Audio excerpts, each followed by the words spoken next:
So let's start with the facts. Now, the last official figures that the Irish government use are from 2005, so they're pretty out of date.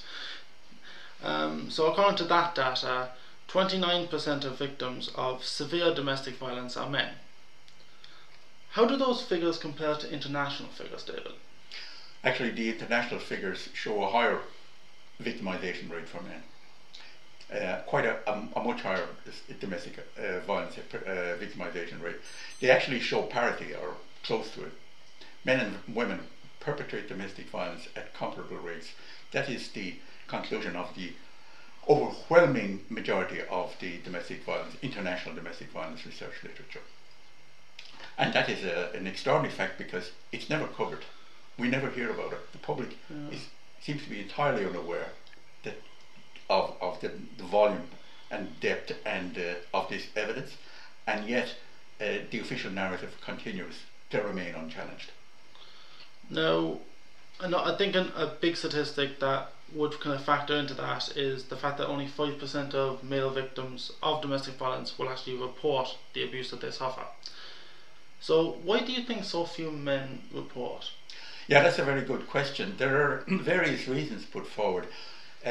An old reason was that men were actually too embarrassed to come forward much of the time. Some men were indeed ashamed to come forward that they'd been abused by their partners, to admit that. There are other causes linked to it. Perhaps some men feel they would not even be believed. That has been a factor that has been there for some years as well. But a new evidence is now coming out particularly from Men's Aid, and they say that a lot of men don't report this for fear that if they do, a separation will occur. They would be removed from their homes and they would lose access to their children. So many men are now inclined to say very little about it in order to remain in touch with their children. So there's a lot of international evidence that male and female perpetration of domestic violence is pretty much equal. So this never makes it into the official narrative that the public is exposed to. So what is the extent of that issue? That's right. This is correct, and it's a tremendous failing that's out there. I could go through a whole range of surveys if we had the time, but I will just mention perhaps 3 for now. In 2013, a major report was published called the PASK report. It's called, that stands for Partner Abuse State of Knowledge Report, PASK. It was commissioned by a new journal called Partner Abuse, which incidentally is a very prestigious journal. And in 2010, they asked a number of researchers in the US, the UK, and in Canada to carry out a comprehensive review of the research literature that then existed. So this is a review, the most comprehensive review of the research literature ever conducted. It started in 2010. There were 42 scholars, senior scholars involved. Along with these, there were 70 research assistants. They were based at 20 universities and research institutions throughout those 3 countries.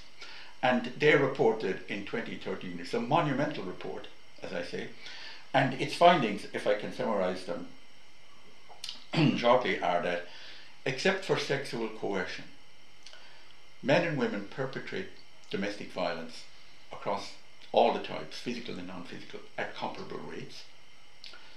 Women are as controlling as men. The majority of domestic violence is bidirectional. That is, both partners are engaged in it. Domestic violence by men and women is correlated with essentially the same risk factors for both men and women. And finally, men and women perpetrate domestic violence for similar reasons. Now, it's probably fair to say that these findings completely refute the official the official version figures, of the figures, of the narrative that's out there. It utterly refutes, overturns the narrative that's out there. In fact, the narrative that's there, is the official narrative, it's due to the feminists. The feminists put that narrative into the public domain back around the 1970s or 80s, and it has remained there since. And it has been kept in place not only by the feminists themselves, but by official bodies such as state agencies, by the state itself, and the media are completely complicit in keeping this narrative on board. The complicity of the media is the main reason, in my view, why this narrative, this alternative view has not been brought to public attention. And this is a tremendously appalling fact. It's an appalling indictment of the media that this is so.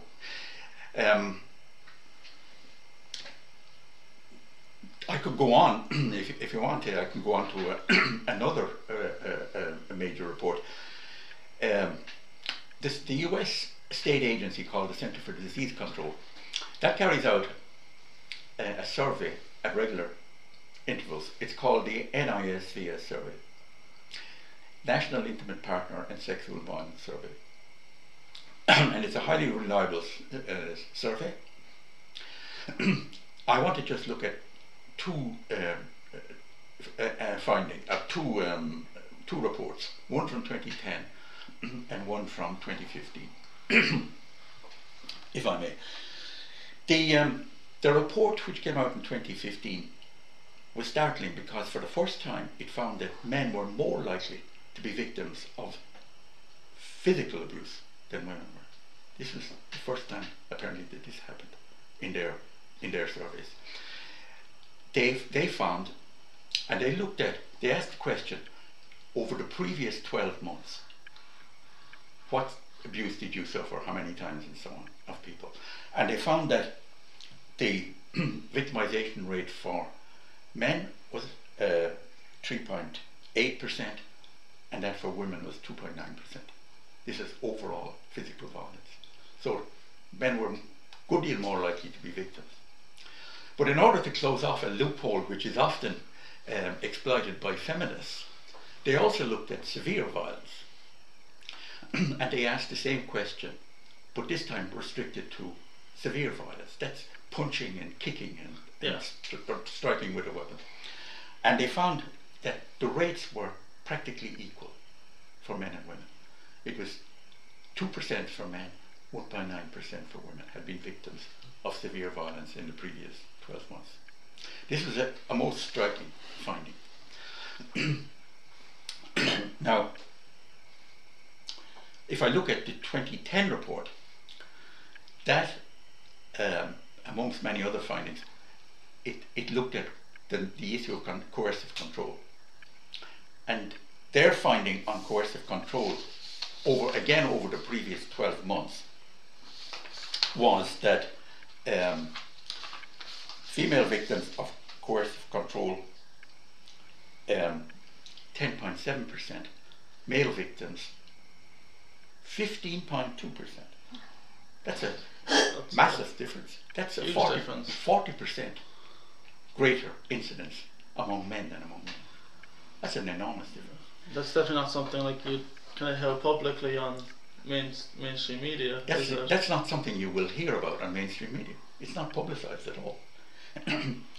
As a further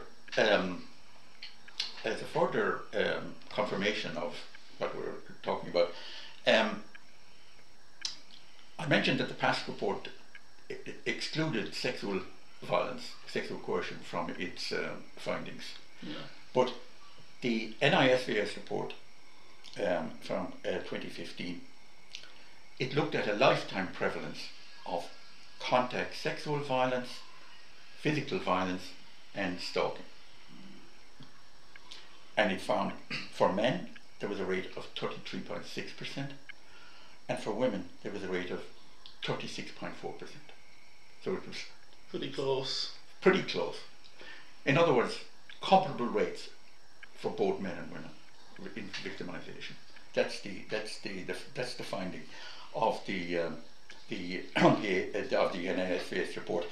And I can mention even just another fact which is useful, which shows that women are very capable of committing domestic violence. The NISVS report also looked at domestic violence by groups, and it looked at sexual orientation.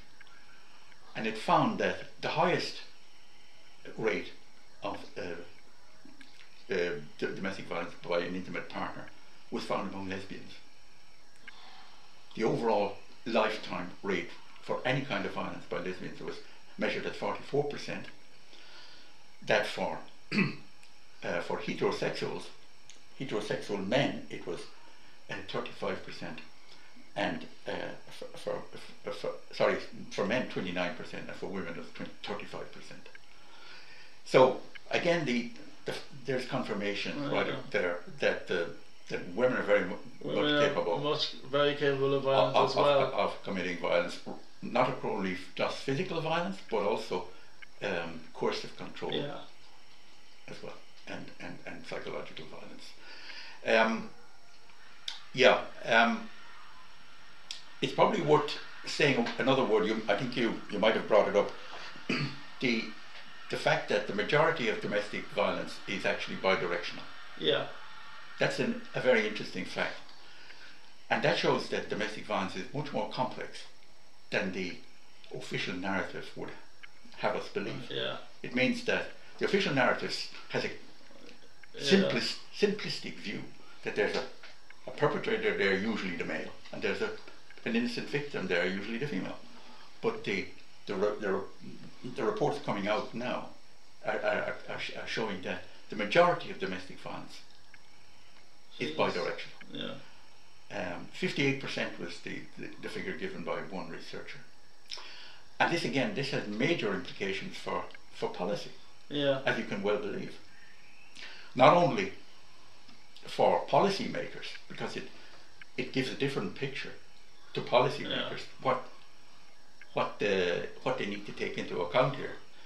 It's also very important for the Gardaí, because if a Garda is called to an incident of domestic violence, that Garda has to be mindful that both parties could be guilty here, not just one. Yeah.